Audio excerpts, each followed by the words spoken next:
ఇంత నిరుపేద కుటుంబం నుంచి వచ్చినటువంటి విద్యార్థులకు ఎంతో కొంత సాయం చేయాలి, వాళ్లకు భవిష్యత్తుకు బాటలు వేయాలి అన్న ముఖ్య ఉద్దేశంతో అవని ఫౌండేషన్ నుంచి మన లక్షల రూపాయలు విలువ చేసేటటువంటి నోట్బుక్లు, అలాగే పెన్సిళ్ళు, పెన్నులు, ఇలా టెక్స్ట్ బుక్స్తో పాటుగా వాళ్ళు ఈరోజు ఇక్కడికి రావడం, పిల్లలకు అందించాలనే మంచి దృఢ సంకల్పంతో వాళ్ళకు అంతో కొంత సాయం చేయాలని చెప్పేసి అవని ఫౌండేషన్ నుంచి వచ్చినటువంటి మన చైర్మన్ వెంకన్న గారికి అలాగే చిన్న గారికి ప్రత్యేక ధన్యవాదాలు తెలియజేస్తున్నాం.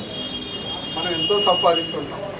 వాస్తవానికి గవర్నమెంటు ఐటీ కట్టాలన్న ముఖ్య ఉద్దేశం ఏంటంటే ఇన్కమ్ ట్యాక్స్ ఎవరైతే సంపాదిస్తారో వాళ్ళు ప్రతి సంపాదనలో రూపాయలో 30% అంటే 30 పైసలు మనం కనుక ట్యాక్స్ రూపంలో కడితే అది ప్రజలకు అలాగే అనేక గ్రామాలు కావచ్చు, పట్టణాలు అభివృద్ధి చేసుకోవచ్చు అనే ముఖ్య ఉద్దేశంతోనే ఆ ట్యాక్స్ పెట్టడం జరిగింది. ఈరోజు నేనేం చెప్తున్నానంటే మన సంపాదనలో అట్లీస్ట్ ఒక 5 పైసల వంతు మన నిరుపేదలకు ఉపయోగపడగలిగితే, ప్రతి ఒక్కరు ఇది కనుక ఆలోచించగలిగితే మనకు పేదరికాన్ని మన భారతదేశం నుండి మనం తరలించాలి. అందరికీ నమస్కారం అండి.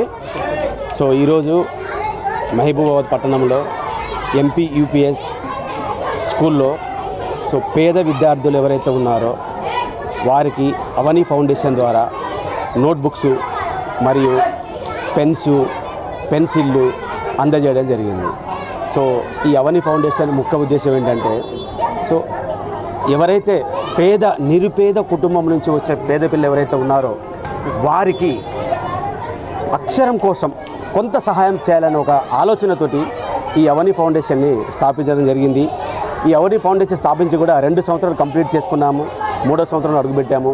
ఈ 3 సంవత్సరాలల్లో చాలా స్కూళ్ళల్లో కూడా మేము ఇప్పటి ఈ బుక్స్ కానీ, నోట్బుక్స్ కానీ, పెన్నులు అందజేశాము.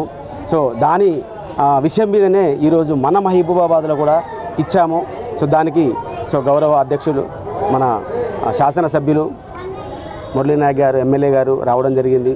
సో పిలవగానే వచ్చినందుకు ఆయనకు కూడా మనస్ఫూర్తిగా అభివందనాలు. సో అదేవిధంగా ఈ యూపీఎస్ స్కూల్ యొక్క టీచర్స్ వారందరూ కూడా మాకు సపోర్ట్ చేయడం జరిగింది.